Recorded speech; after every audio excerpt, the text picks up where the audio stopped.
You're back with the Powerful Communication Podcast. This is Colin Kelly from Comsteria, helping you get an edge, a powerful communication edge in this fast-moving, disrupted, fragmented, sometimes chaotic world that we're living and working in.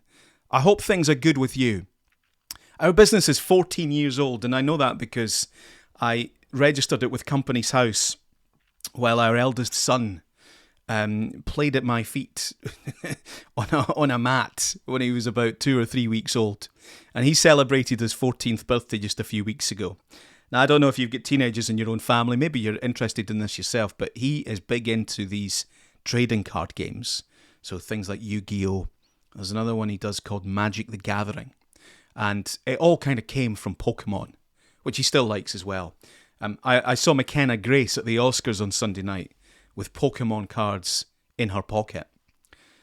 So these trading card games are huge. I was never into them myself. I didn't really know much about them. But since our son got interested in it, I've bought them. I've seen him play with them. I've seen what his friends do with them. I've been at events with him because he's competing. And I have seen some of the media that he's consuming around these trading card games. So independent podcasts and blogs and websites and YouTube channels and all these things. And it is an absolutely massive world with an economy around it. And it strikes me that this is a great example of what I call an undervalued media asset. So I've spoken about this before using the band Oasis as an example. We have overvalued media assets. So to me, an example would be becoming the shirt sponsor of a Premier League football team. And we have undervalued media assets. Now, 30 years ago, when the band Oasis were starting off, the undervalued media asset was the football fanzine. The independently produced football fanzine, maybe by one person on their little home primitive desktop computer. It might have just been a double sheet of A4. Some of the bigger ones had bigger budgets, and they maybe didn't give them away free. Maybe it was 50 pence or £1, and it might be a little coloured booklet. Okay, but they have these little magazines that the football fans would pick up on the way to the game. The same people that would buy the shirt with the sponsor on it, the same people that would buy the big glossy, professionally produced W.H. Smith style football magazine, it's the same people.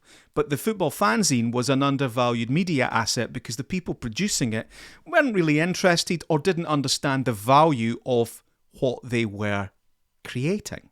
So it's an undervalued media asset, right? Thousands of pounds to get your Oasis album advert in Shoot magazine or Match magazine or whatever it was, and far less to get your advert, and it probably wouldn't even have been an advert, it would have been a few lines saying, hey, this album's really good and here's where you can get it, in the independent football fanzine. So what they did was, but because it's the same people, is they went after the football fanzines. It cost them relatively little, but they got the same awareness, they got the same reach as if they spent 10 times the budget. So although football fanzines don't really exist in that same form, there's still a few kicking around, but they've largely been replaced by the internet, independent fan media, YouTube channels, blogs and podcasts and so on. So that's football. There's also this world of trading card games. Now, if your business is big enough, I am pretty confident that you will have people in your staff who love these games and play these games. And you will have people in your target audience, your customer base, absolutely will play these games. Now, they might well not be shouting about it because they might consider it a bit underground or a bit niche, or they might just be kind of quite quiet people. But nonetheless, they'll have a huge loyalty. They'll spend a lot of time and probably quite a bit of money in the pursuit of these games. So, what does this mean for you?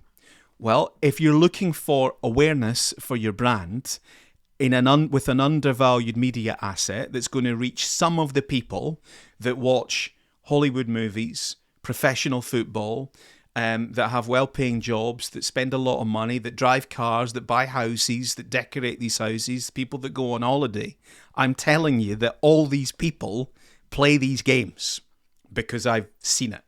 And not only do they play those games, they want information and advice around these games. So I guess there's two routes to tap into this.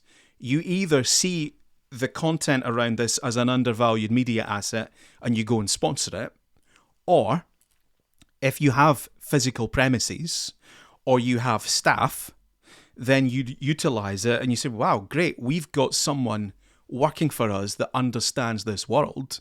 Well, let's have them create this content under our umbrella. They'll use our facilities. We'll push it out on our distribution channel and we'll start to monetize it directly. Or you think, look, we've got a physical space. It's not used all the time. You know, we're a lawyer's office in the high street. As long as everything's locked up and protected, why can't people use your space in the evening if you've got an appropriate space, or at the weekend? Maybe a lawyer's a wee bit tricky, right? But I don't know, plumber's company or whatever you might be. If you've got physical office space in a town centre, sitting unused, you know, photography studio or something, buy some tables, shove them to the side during the day when you're doing your shoots, bring them out at the weekend or the evenings, and have people come in and play their trading card games and monetize it. Run your own events. It's if you want awareness, and everybody I meet tells me, well, we want awareness. Great. There is a massively undervalued route to getting awareness. Thanks for listening. Hope that's of interest.